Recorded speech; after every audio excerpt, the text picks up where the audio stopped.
ওরে মন, কত বা ভাঁড়াবে নীতি, এ মোর ও মোর করি, দিবস যে দেয় পারি, ঘুমেতে পড়িয়া কাটো রাতি। আজিকালি করিয়ার পক্ষ যে করিছ পার, এ পক্ষ ও পক্ষ করি মাস, এ মাস ও মাস করি নয়ন ফেলিলে ঠেলি, অয়নে অয়নে 12 মাস। এ বর্ষ ও বর্ষ করি কহিছ জনম ভরি, কবে তোর ঘুচিবে জঞ্জাল, কবে অবসর হবে, কবে হরিনাম লবে, যবে আসি দাণ্ডাইবে কাল। কফেতে করিবে বল, বাতিক হইবে কাল, পিত্ত কোথা রহিবে লুকাই, কণ্ঠ হবে অবরোধ, কোথায় থাকিবে বোধ, হরিনাম লবে কেরে ভাই।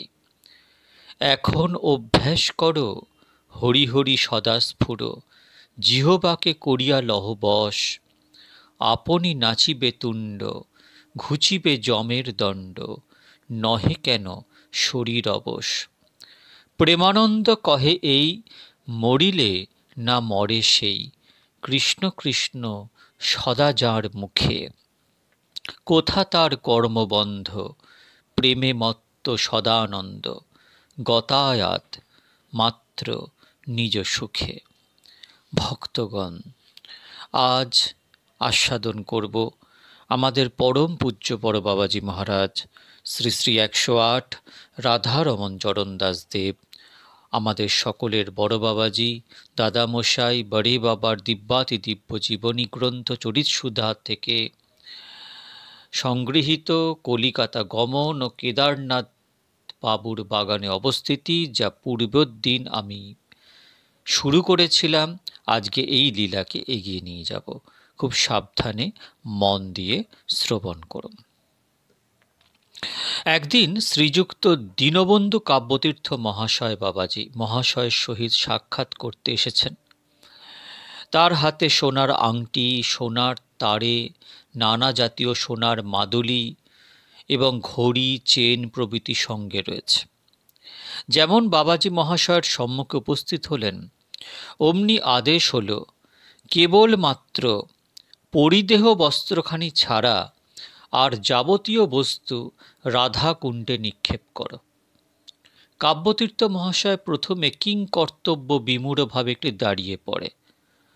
আজ্ঞা গুরুণাং হ্যাবিচারণীয়। পাঠ করতে করতে সমস্ত বস্তু রাধাকুণ্ডের মধ্যস্থলে সজোরে নিক্ষেপ করে বাবাজি মহাশয়ের নিকট আগমনপূর্বক দণ্ডবৎ প্রণাম করে নিকটে বসলেন। নানারূপ তত্ত্বকথার আলোচনা চলছে। অনুমান 2 ঘন্টা সময়ের মধ্যে কত লোকের যে কত ঘড়ি, চেন, আংটি, হার, মাদুলি রাধাকুণ্ডে নিক্ষেপ করা হলো, তার সংখ্যা নেই। এই সমস্ত ব্যাপার দর্শনে কাব্যতীর্থ মহাশয় মনে মনে ভাবছেন, বাবাজি মহাশয়ের এ আবার কীরকম খেয়াল, কিছুই তো বুঝতে পারছি না। মন যদি বন্ধমুক্ত না হলো, তবে বাইরের বস্তু পরিত্যাগের ফল কি? আবার এতগুলি টাকার জিনিস যদি কোনো সৎকার্যে লাগানো যেত তবুও ভালো হতো। জলে ফেলে কি ফল হলো? তবে কি বাবাজি মহাশয়ের কোনরূপ মস্তিষ্ক বিকৃতি জন্মেছে? কিছুই স্থির করতে পারছিলেন না ইত্যাদি। এদিকে বাবাজি মহাশয় একটু মৃদু হেসে বললেন, কি হে কাব্যতীর্থ, এতগুলি টাকার জিনিস জলে ফেলার দরুন অযথা কষ্ট হলো বলে মনে দুঃখ পাচ্ছ? আচ্ছা বলে এক লম্ফে রাধাকুণ্ডের জলে নামলেন এবং ঘাটের কাছে একটি ডুব দিয়ে কাব্যতীর্থ মহাশয়ের যাবতীয় জিনিস এবং তৎসময় যে কয়েকজনের ঘড়ি, চেন, আংটি, হার ইত্যাদি ফেলে দিয়েছিলেন সে সমস্ত উঠিয়ে আনলেন। কাব্যতীর্থ মহাশয়ের জিনিস কয়েকটি হাতে দিয়ে তাকে জিজ্ঞাসা করলেন, কেমন, এই বস্তুগুলি তোমার তো? উপস্থিত লোক সকল একেবারে অবাক। কাব্যতীর্থ মহাশয় নীরব হলেন। জনান্তিকে সকলেই পরস্পর বলাবলি করছে, কি আশ্চর্য, ভিন্ন ভিন্ন সময় ভিন্ন ভিন্ন স্থানে নিক্ষিপ্ত নিত্য যাবতীয় বস্তু এক স্থান হতে এক ডুব দিয়ে কি করে উঠল? এ তো নিশ্চয়ই অমানসিক ব্যাপার, বই আর কিছুই নয়।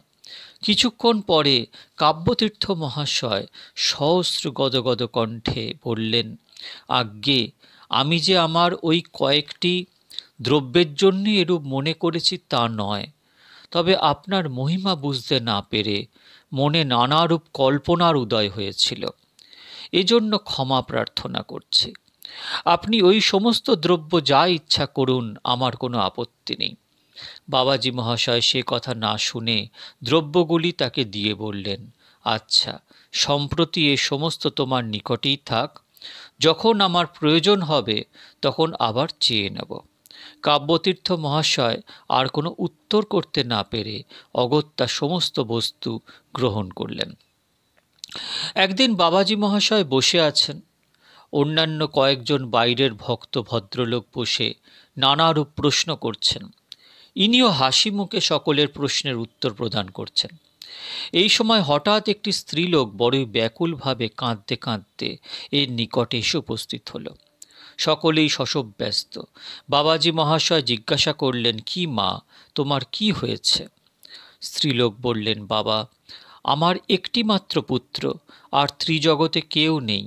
সেই অন্ধের যষ্টিখানির প্লেগ হয়েছে, বাঁচবার কোনো আশা নেই। আপনার নিকট এসেছি, হয় আমার সেই ছেলেটিকে বাঁচিয়ে দিন, না হয় আমার ইচ্ছার প্রাণ নাশের কোনো উপায় করে দিন। আমি আপনার চরণে এই ভিক্ষা চাই। বাবাজি মশাই বললেন, ভয় কি মা, নাম করো গিয়ে, রজ চরণামৃত দাও, মঙ্গলময় মঙ্গল করবেন। স্ত্রীলোক বললেন, বাবা, আমি ওসব কথা শুনতে চাই না, আমি কিছুই করতে পারবো না, আপনার যা ইচ্ছা করুন। যদি তাকে রক্ষা করে না দেন, তবে এই আপনার চরণে আত্মহত্যা করে এই শোক সাগর হতে উত্তীর্ণ হব, বলে আরও ব্যাকুলভাবে রোদন করতে লাগলেন। তার কাতর ক্রন্দনে সকলেই বিকল হলেন। বাবাজি মহাশয়ও তাকে নানারূপ প্রলোভনে প্রত্যাখ্যান করতে না পেরে অগত্যা বললেন, তোমার ছেলেকে এই স্থানে নিয়ে আসতে পারবে কি? স্ত্রীলোক বললেন, আজ্ঞে, আপনি যদি বলেন আমি এনে দেব। বাবাজি বললেন, আচ্ছা, নিয়ে এসো। স্ত্রীলোকটি শশব ব্যস্তে বাড়ি গিয়ে ছেলেটিকে নিয়ে এলেন। ছেলেটির বয়স অনুমান 10 বৎসর হবে।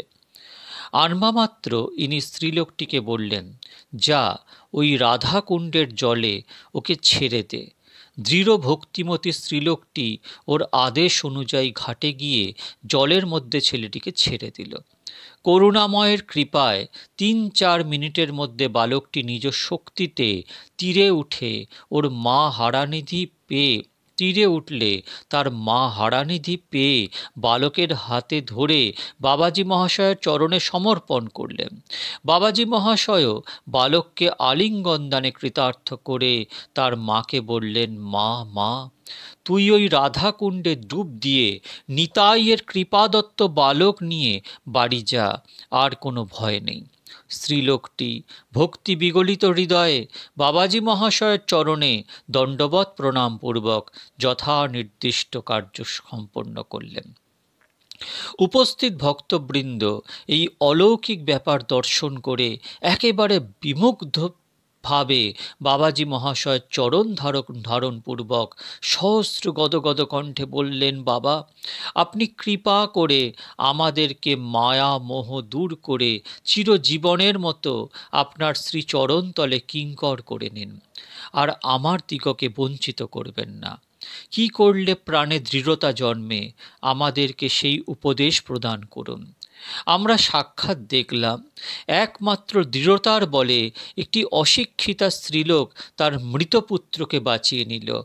ধিক আমাদের কুল, ধিক আমাদের মান বিদ্যার গৌরবে, ধিক আমাদের অবিশ্বাসী হৃদয়ে, বলে ঠিক বালকের ন্যায় রোদন করতে লাগলেন। বাবাজি মহাশয় মিষ্ট বাক্যে তাকে আশ্বস্ত করে বলতে লাগলেন, বাবা, ধন্য কলিযুগ, অন্যান্য যুগের ন্যায় এই যুগে কত কঠোর সাধন করতে হবে না। মহাপ্রভু নিজ মুখে বলেছেন, খাইতে শুইতে যথা তথা নাম লয়, কাল দেশ নিয়ম নাই, সর্বসিদ্ধি হয়। ভক্ত, নামে দৃঢ় বিশ্বাস জন্মে কি রূপে? বাবাজি বললেন, নাম সর্বশক্তিমান। একমাত্র নাম হতেই সর্ববিষ্ট পূর্ণ হয়। কলিযুগে অন্য কোনো সাধন নেই। হরের নাম, হরের নাম, হরের নামৈব কেবলম, কলৌ নাস্তেব নাস্তেব, নাস্তেব গতিরন্যথা। হর্ষে প্রভু কহে, শুনো স্বরূপ রাম রায়, নাম সংকীর্তন কলু পরম উপায়। সংকীর্তন হইতে পাপ সংসার নাশন, চিত্তশুদ্ধি সর্বভক্তি সাধন উদ্গম, কৃষ্ণ প্রেমোদ্গম প্রেমামৃত আস্বাদন, কৃষ্ণপ্রাপ্তি সেবামৃত সমুদ্রে মজ্জন। মোট কথা, নাম কল্পতরু, যার যা অভিলাষ নাম তাহা পূর্ণ করে দেন। ভক্ত বললেন, আচ্ছা, নাম তো ত্রিকাল সত্য, সত্য, ত্রেতা, দাপর, কলি, এই 4 যুগে বর্তমান ও সর্বশক্তি সম্পন্ন। তবে কেন যুগানুসারে ফলের তারতম্য হয়? বড় বাবাজি বললেন, নামের ফলের বিশেষ তারতম্য না থাকলেও প্রক্রিয়ার তফাৎ আছে। কারণ সত্যযুগের লোক যেমন দীর্ঘ আয়ু, ধ্যান ও নিষ্ঠ, সত্যগুণ সম্পন্ন, দৃঢ় শ্রদ্ধাবান, ত্রেতাযুগের লোক সর্বাংশেই তদপেক্ষা কিঞ্চিত কম। এইরূপ ত্রেতা অপেক্ষা দাপর এবং দাপর অপেক্ষা কলিযুগে অনেক কম। কলির জীব অল্প আয়ু, অন্নগত প্রাণ এবং কোমল শ্রদ্ধা সম্পন্ন। সুতরাং অন্যান্য যুগের ন্যায় কঠোর সাধন এদের ন্যায় দুর্বল জীবের পক্ষে সম্পূর্ণ অসম্ভব। তাই প্রভু তেমনই ব্যবস্থা করে দিলেন। তবে যে তারতম্য দেখা যায়, অন্যান্য যুগে বহু বহু সাধন করলেও যে বস্তু অপ্রাপ্য ছিল, কলিযুগের জীব অবিশ্বাসী, কোমল শ্রদ্ধ, অল্প আয়ু, আচারবিহীন হয়েও অসাধনে অনায়াসে সেই বস্তু লাভ করল।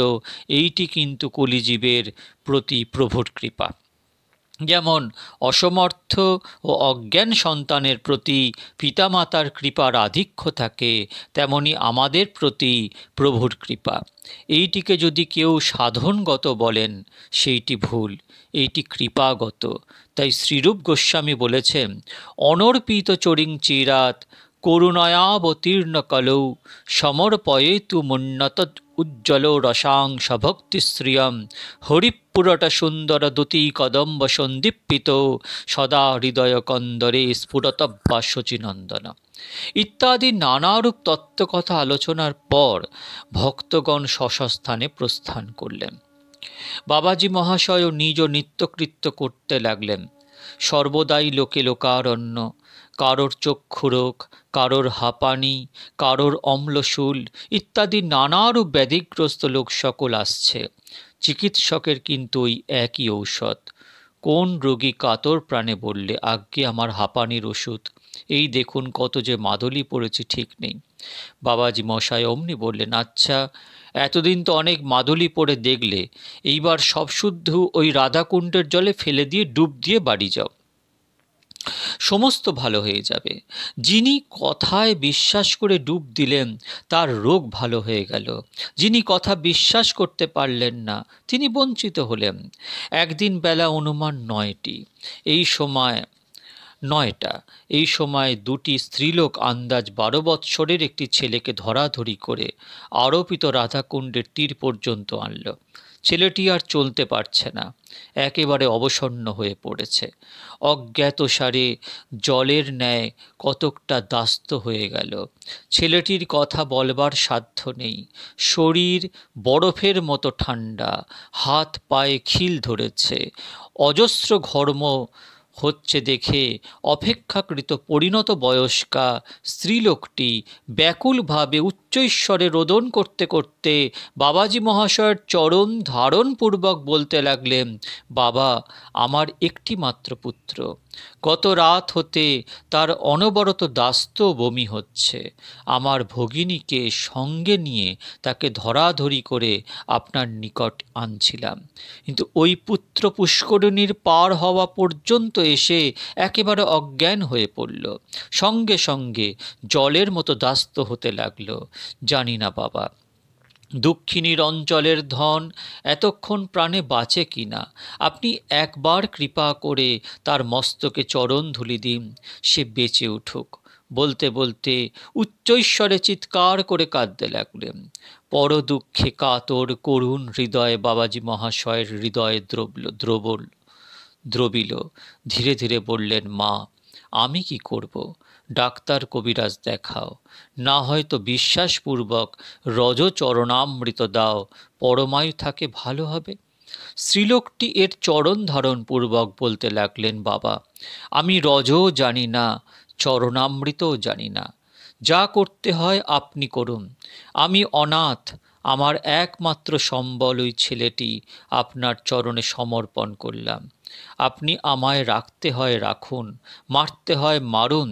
তখন বাবাজি মহাশয় আর স্থির থাকতে না পেরে বললেন, চলো, কোথায় তোর ছেলে দেখি। বলতেই স্ত্রীলোকটি মৃতদেহে প্রাণ পাবার মতো শশব্যস্তে উঠে অগ্রে অগ্রে চললেন। বাবাজি মহাশয় এবং অন্যান্য ভক্তবৃন্দ তার পশ্চাৎ পশ্চাৎ যেতে লাগলেন। ছেলেটির কাছে গিয়ে দেখেন তার অবস্থা খুব খারাপ, এমনকি বিবর্ণ হয়ে গেছে। বহুক্ষণ লক্ষ্য না করলে শ্বাস চলছে কিনা জানা যায় না। বাবাজি মহাশয় বললেন, মা, তোর ছেলের অবস্থা তো খুব খারাপ, এখন কি করবি? স্ত্রীলোক বললেন, বাবা, ও আমার নয়, আপনার চরণে সমর্পণ করেছি। আমি কিছুই জানি না, আপনি যা করতে হয় করুন। বাবাজি বললেন, আচ্ছা, তবে দুজনে ধরাধরি করে এই রাধাকুণ্ডের জলে নামিয়ে দিত। স্ত্রীলোক দুটি অবিচারে ধরাধরি করে বালকটিকে আরোপিত রাধাকুণ্ডের জলে নামালে বাবাজি মশায় বললেন, ওই জলের মধ্যে তোরাও ডুব দে, ওকেও ডুবিয়ে দে। ওরা তাই করল। প্রথম ডুবে কিছুই বোঝা গেল না। দ্বিতীয় ডুবে ছেলের চৈতন্য হলো, চক্ষু মেলে চারদিকে তাকাতে লাগলো। দেখে বাবাজি মশাই বললেন, আরেকটি ডুব দিয়ে ঘরে চলে যা। স্ত্রীলোক দুটি তৃতীয় ডুব দিতে গেলে ছেলেটি বলল, তোমরা আমাকে ছেড়ে দাও, আমি নিজে ডুব দিই। তাই হলো। ছেলে আপন ইচ্ছায় ডুব দিয়ে তীরে উঠল। স্ত্রীলোক দুটি উঠে তিনজনে একেবারে সাষ্টাঙ্গ হয়ে বাবাজি মহাশয়ের চরণে পতিত হলেন। বাবাজি মহাশয় গদগদ কণ্ঠে জয় নিতাই, জয় নিতাই বলে তাদেরকে বাড়ি যেতে আদেশ করে নিজের বসবার স্থানে গিয়ে উপবেশন করলেন। এই সময় একটি অন্ধ এসে বললেন, বাবা, আমার চক্ষু দুটি ভালো করে দিন, আমি বড়ই কষ্ট পাচ্ছি। বাবাজি মহাশয় অর্ধস্ফুট স্বরে বললেন, ওই রাধাকুণ্ডে ডুব দিয়ে আয়। সে অবিলম্বে ডুব দিয়ে এর নিকটে এলেন। এর সম্মুখে একটি হুকার ছিচকা ছিল। ওই লৌহ শলাকা দ্বারা যেমন অন্ধের চক্ষু দুটি দুবার মেজে দিলেন, অমনি সেই দৃষ্টিশক্তি পুনঃপ্রাপ্ত হয়ে গেল। সে কাতর প্রাণে এর চরণ ধারণ পূর্বক রোদন করতে লাগলেন এবং আদেশ করলেন, যাও, প্রাণ ভরে নিতাই চাঁদকে ডাক, আর কোনো বিপদ হবে না, বলে তাকে বিদায় দিলেন। নিজেও যথাসময় মহাপ্রসাদ গ্রহণ পূর্বক কিঞ্চিত বিশ্রাম করলেন। এই সময় ইনি প্রায়ই উলঙ্গ অবস্থায় থাকতেন। একদিন কলুটলা নিবাসী শ্রী কুঞ্জবিহারী মল্লিকের মা এক জোড়া গরদের কাপড় এবং নানাবিধ খাদ্যদ্রব্য নিয়ে সঙ্গে এলেন। বাবাজি মহাশয় তাকে দেখবা মাত্র মা মা বলে ঠিক বালকের ন্যায় যেমন নিকটে গেছেন, মা অমনি গরদের কাপড় জোড়া পরিয়ে কোলে বসালেন। এদিকে মায়ের আনা দ্রব্য সকল ঠাকুরের ভোগ দেয়া হলে মা নিজ হস্তে তাকে খাওয়াতে লাগলেন। ইনিও ঠিক বালকের ন্যায় আবদার করে খেতে লাগলেন। একটি ব্রাহ্মণ এই বাৎসল্য রসের খেলা দেখছেন আর পুনঃ পুনঃ বাবাজি মহাশয়ের পরিদেহ গরদের কাপড় জোড়াটির উপর লক্ষ্য করছেন। কিছুক্ষণ থেকে যেমন কুঞ্জবাবু এবং এর মাতা ঠাকুরানী চলে গেলেন, অমনি ইনি কাপড় জোড়াটি খুলে ব্রাহ্মণকে প্রদান করলেন। ব্রাহ্মণ অভিলষিত বস্তু পাওয়া মাত্র পরম আনন্দে পরিধান করে এর অন্তর্যামিত্ব এবং দাতৃত্ব শক্তির জয় ঘোষণা করতে লাগলেন। একদিন সুপ্রসিদ্ধ ডব্লিউ.সি. ব্যানার্জির ভ্রাতুষ্পুত্র শ্রীযুক্ত ব্রজলাল বন্দ্যোপাধ্যায় এবং শ্রীযুক্ত অমর কৃষ্ণ দত্ত, এই দুজনে বাবাজি মহাশয়কে দর্শন করতে এসেছেন। উভয়ের গলায় হাঁপানির মাদুলি রয়েছে। ব্রজবাবুর মাদুলিটির এমনই গুণ যে তা গলা হতে খোলবা মাত্র হাঁপানি আরম্ভ হয়। দৈবক্রমে তাদের মাদুলির ওপর বাবাজি মহাশয়ের দৃষ্টি পতিত হল। দেখবা মাত্র বললেন, তোমাদের গলার মাদুলি অগ্রে রাধাকুণ্ডে নিক্ষেপ করে এসো, তবে অন্য কথা হবে। ব্রজবাবু বললেন, আজ্ঞে, আমার গলা হতে মাদুলি খোলবা মাত্র ভয়ানক হাঁপানি হয়। বাবাজি মশাই বললেন, আচ্ছা, রোগ থাকলে তো ঔষধ চাই, আর যদি রোগ না থাকে?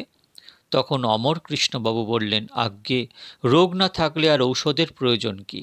বাবাজি মশাই বললেন, আচ্ছা, তোমরা মাদুলি ফেলে দাও, রোগ হতে নিতাই চাঁদ বুঝবেন।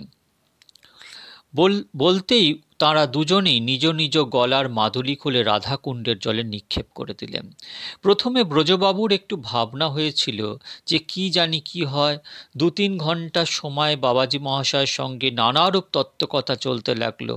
কোনো কিছু টের না পেয়ে বাবাজি মহাশয়ের কথায় ব্রজবাবুর দৃঢ় বিশ্বাস জন্মালো। সেদিন হতে ওই দুজনের আর কখনো হাঁপানি হয়নি।